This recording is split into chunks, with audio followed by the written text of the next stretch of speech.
Welcome to the studio at That Nerd Show. I'm Marcus Blake, and we are speaking with the co-director Dawn Mikkelson on her film, Finding Her Beat, about women in taiko drumming. Dawn, thank you very much for speaking with us today. Just want to jump right in. This is a very fascinating project. I didn't really know a whole lot about it. This is one of the reasons we love documentaries is I feel like we're always learning something. So how did this project come to you and you get involved with all of these fantastic women who do taiko drumming? So the main character of the film, the principal participant, drummer extraordinaire Jennifer Weir, and I have been friends for over 20 years.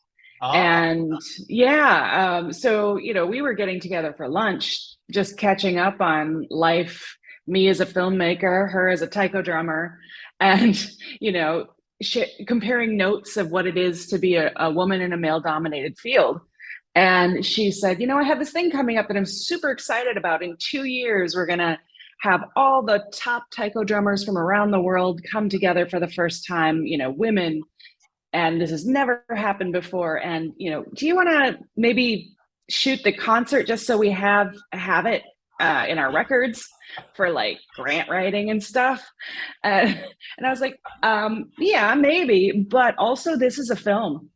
And if we start now, it's an amazing story, to be able to show how this all came together and how all these women from different parts of the world, different perspectives, but all very powerful and very independent, can come together and create something bigger than themselves. And she was immediately excited about the idea and, just hadn't thought of it. So we started filming in 2018. The rest is kind of history. I will say though that we made a commitment at the beginning of filming that our crew was to reflect the people in front of the camera. So with only two exceptions, our crew members are either female, non-binary, LGBTQ, or Asian, or multiple hats in that category. So, and that I think added to both the intimacy of the film, but then also this bigger vision that all ships rise together.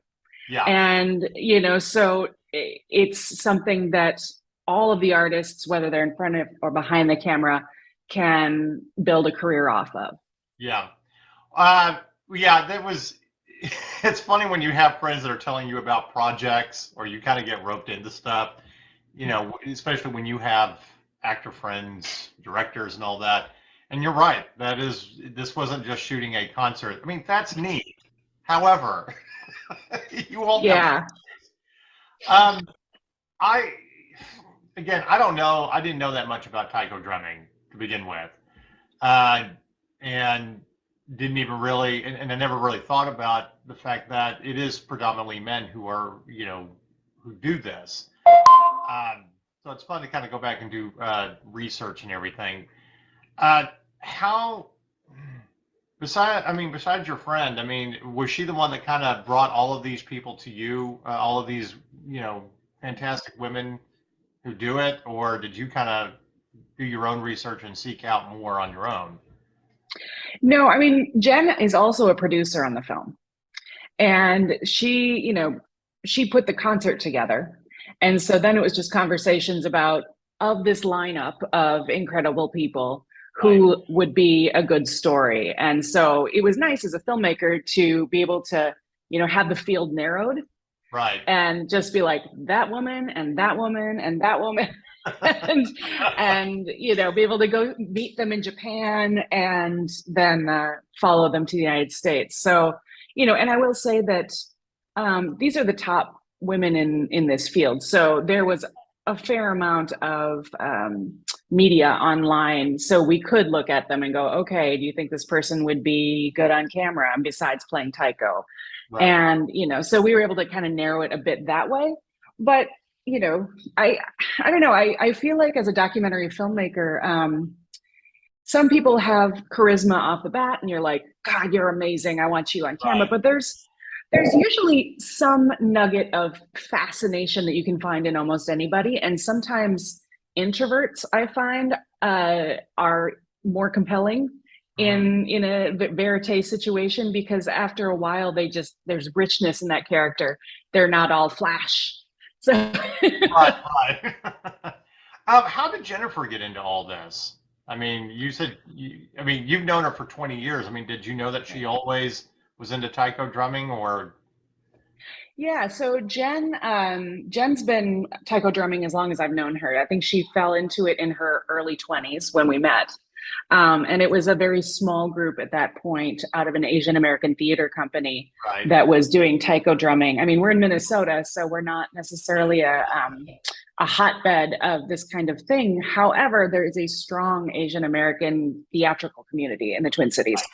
And so she was an actress actually in that theater company, and then joined their taiko group. And then when eventually the two organizations split from each other, she took over as the executive director of the taiko part of it. So she's been doing it the whole time I've known her. She's just gotten more and more skilled.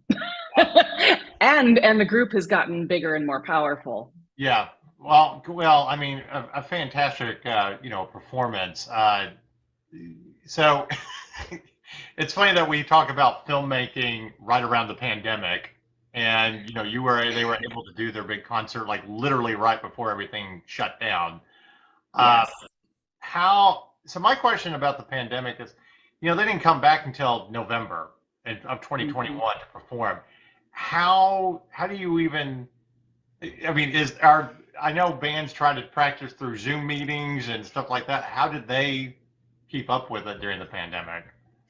The taiko drummers, is that what you're asking? Yes, sir. Yes. I think that Jen would be a much better person to answer this, but I will say that there was a lot of solo practicing. I think that, there was opportunity like in the summer to drum with each other outside. The convenient thing about taiko drums is you can bring them anywhere. They're heavy and they're expensive, so don't mess them up. But they weren't doing public performances, so this was strictly to keep their spirits going and their practice going. But yeah, I think Jen would be a better person to answer that. There's a certain physicality that goes into it. I mean, I was fascinated with them talking about how they would literally do this 12, 14 hours a day and, still keep going after a long day, and injuries that kind of get into it, and you're being sore.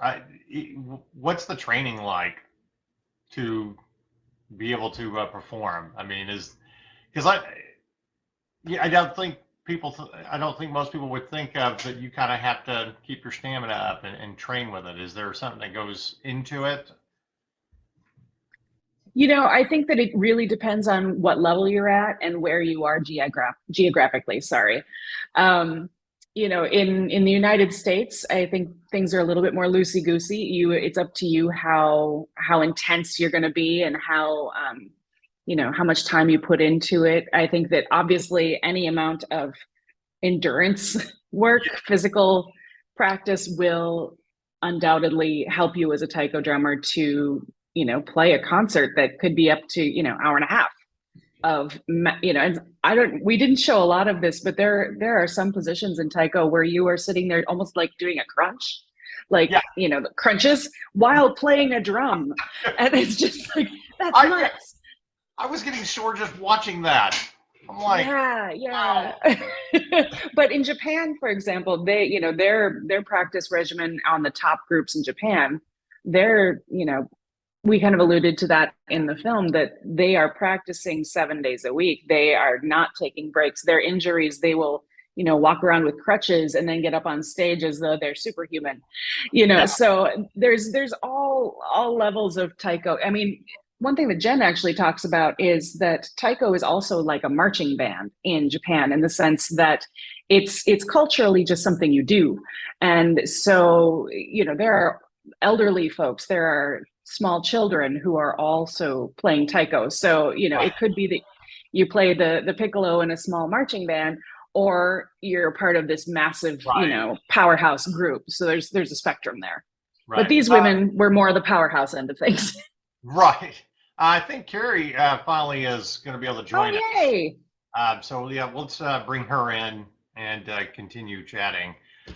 Um, yeah, I want to say too that I think taiko drumming is a lot more interesting than the piccolo and the marching band.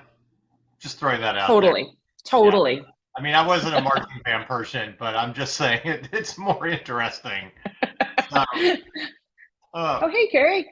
I apologize.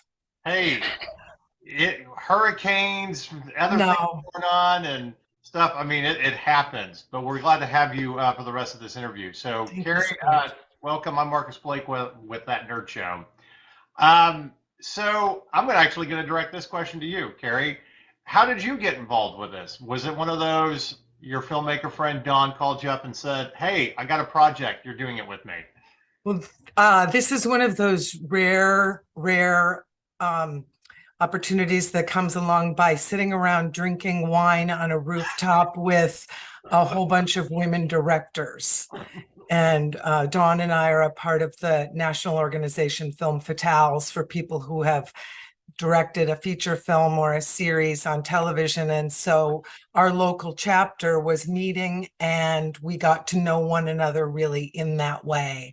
And so when this project came up for her, she asked me to come on board and I happily joined. It's so exciting. The best laid plans always come out of sitting around in a group, wine, whiskey, beer. I mean, revolutions have started that way. So, I mean, all right. So, Keri, did you know much about taiko drumming before this project? Before I transitioned to becoming a filmmaker, I worked as a editorial photographer and made books. And so I've had the opportunity to photograph the only other Asian theater company in Minneapolis, Theater Moo. And so I had seen taiko drumming at Theater Moo and probably even met Jen before I even knew, who she was. And so I had a inkling, but I learned along with, let's say, the audience about the whole history and how women have been excluded from the stage and little tidbits about how it started. For instance, I heard this fabulous thing that the size of the village was determined by the distance that you could hear the drum. And so the bigger the city, the bigger the taiko drum that they had. And so I think it has really ancient roots. And when it jumped to North America, it started changing its shape of its tree. Okay. Yeah, okay. That's fascinating. I didn't even realize that. Wow, that is interesting. Okay. It's one of those things that when you do a cinema verite film, you cannot put in your film unless somebody really sort of says it. Right. I think, we do have that section where we really do try and give some backstory on taiko and to explain and give those basics to lay a concept of the fact that it's been around for a long time, but due to the influences of jazz, it morphed. Right. I know your focus was mostly on, this theater company and this small group and stuff, but it seems like more and more women are getting involved in this. Can you elaborate on that? I mean, things that you've come across where you've seen more get involved with taiko drumming? Because I'm a filmmaker, I really have learned along with everyone else, and I've seen all the enthusiasm and have learned that taiko drumming is like the Boy Scouts of America, that everybody in Japan has a taiko drum group. But this is not my area of expertise, although I must say that as a documentary filmmaker, you become the subject and you become an expert in this subject. And that's one of the fabulous reasons to become a documentary filmmaker, is because you get all this hands-on learning. I will also throw out there too that, and again, I am with Keri. We were learning along with the audience, but also, 2/3 of the drummers in North America are women. And so it's even more interesting that they are kept from those prime roles on stage, Right. because you'd think if 2/3 of the group, surely we're going to have some superstars that are women, but for many reasons that we could get Right. into at another day, they were not given those opportunities. And so I think particularly for the North American players, it's just like this, it's time. For God's sakes, we fill the stage with us. And how do we make this happen? But one of the things I think that is amazing is that you can see even within the film that even before our film premiered, we're changing the culture of Japan. Yeah. Because those women had never played with one another before her beat.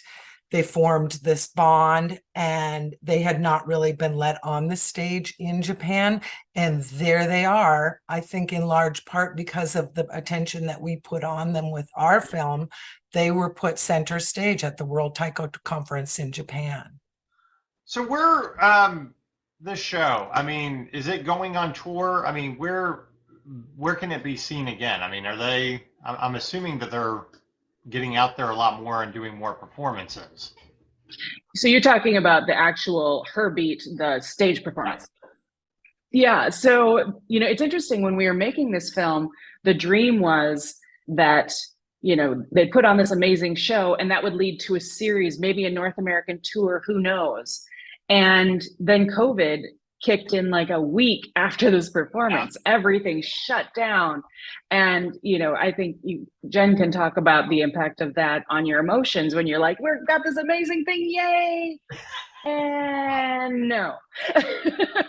So I think that COVID put a stop to that momentum. However, you'll see with the World Conference, that's coming back, and we have dreams.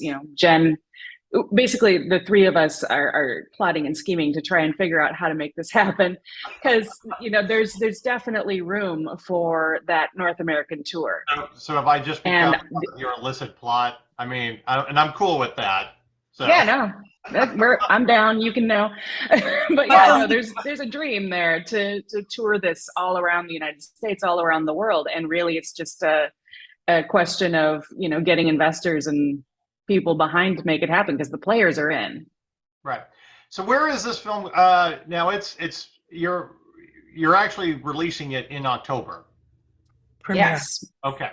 Are you still kind of doing the film festival circuit, or are you guys coming to the tail end of that? We're at the beginning. We haven't premiered yet. Oh, okay. All right. Mill Valley, October 9 is our premiere. We had a advanced screening at Port Townsend because the former director of Sundance, John Cooper, plays Taiko, and I think that was maybe one of the waves that we rode to have this advanced screening, but we have given people a little tiny sneak preview, and we're thrilled to get a standing ovation at the film festival. Well, it was a beautiful film. Like I said, there was a lot I didn't know, and just incredibly fascinating. So I, did a little bit more research on this week and stuff. So hopefully something like this can lead to what should have been a tour taken away by COVID. Now, one last question, then I'm going to get to our nerdy question. Jennifer and stuff, I mean, they're constantly still keeping up their practice schedule and post-pandemic and getting back into a regular routine. Is that correct? Absolutely. Yep. They're now playing public performances, and yeah. Okay. And that's one of the things that we're doing, is we're bringing the local Taiko groups to the film festivals whenever possible, and whenever the film festivals can have a budget to bring in some people. And so our goal of elevating Taiko as a profession is also built into our model. Well, I am originally from Chicago, so to me, every great performance should always be in Grant Park, and I have very fond memories of my father and grandfather and grandmother picnicking in the park and watching the Chicago Symphony and great performances of just different things. So I'm just saying that's what I'm hoping. For me, that's what I'm hoping for because I'd love to introduce family to this.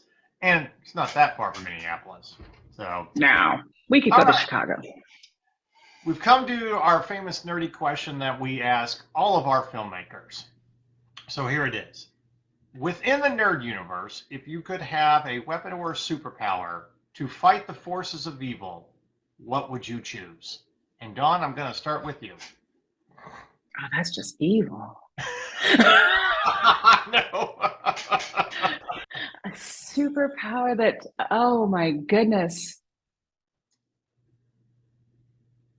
This is totally a documentary filmmaker here. So just, keep that in mind. I would have an empathy ray, something that I could shoot at people and all of a sudden they would have empathy for one another and be able to communicate properly and not with the barriers we put between each other. Right. Yeah, so empathy ray, because I think that would end all the wars and all the disagreements once we realize we're all just humans trying to figure our shit out. Right. Or just the simple power of, here, I touch you, you have empathy now. Exactly. That'd be perfect. That's a great one. And it's not as exciting as flying or being Batman or whatever, but I mean, you can get a lot more things done. Again, it's a documentary filmmaker answering this question. It's a great answer. Keri, how about you? Well, I think that since documentary films bring you into worlds that you would normally not have access to, and gives you a glimpse of why this subject is important and what's really happening, I would kind of like some cameras turned back on the military-industrial complex to find out exactly what it is they are doing and how they are getting so much of a piece of our pie. Also a documentary answer. Yeah, I think that's a good one too. The defense, and don't get me wrong, half of our staff are veterans, but even we kind of think like, I'm sorry, you're spending how much on something? How much? Yeah. How much? And we can't fix the water in Flint and Jackson. Right. Yeah. I mean, our value system, I'd like to really know the root of that value system and how that's really happening. So I'm into transparency. Well, I had someone point out, the big summer movie this year was obviously Top Gun Maverick, and it was great. But, somebody brought up, and why do we need military bases when we can just roll a ship in some place and shoot these automatic, missiles or whatever? Why are we? That seems a lot of waste of money that can go other places, like fixing our own country. And you're like, yeah. But that's a good, interesting documentary. I'd be very interested to see that. So, and somebody else doing it other than Oliver Stone. Not Oliver Stone, but there you go. All right. Well, this was a fantastic film. Thank you very much for highlighting women in taiko drumming. And as I said, there was a lot that I didn't realize. So, and I hope that your friend Jennifer, and as they continue to perform, will be able to get some kind of tour now that we're past the pandemic. It's time to get back to more live things. We're done. We've survived the pandemic. Exactly.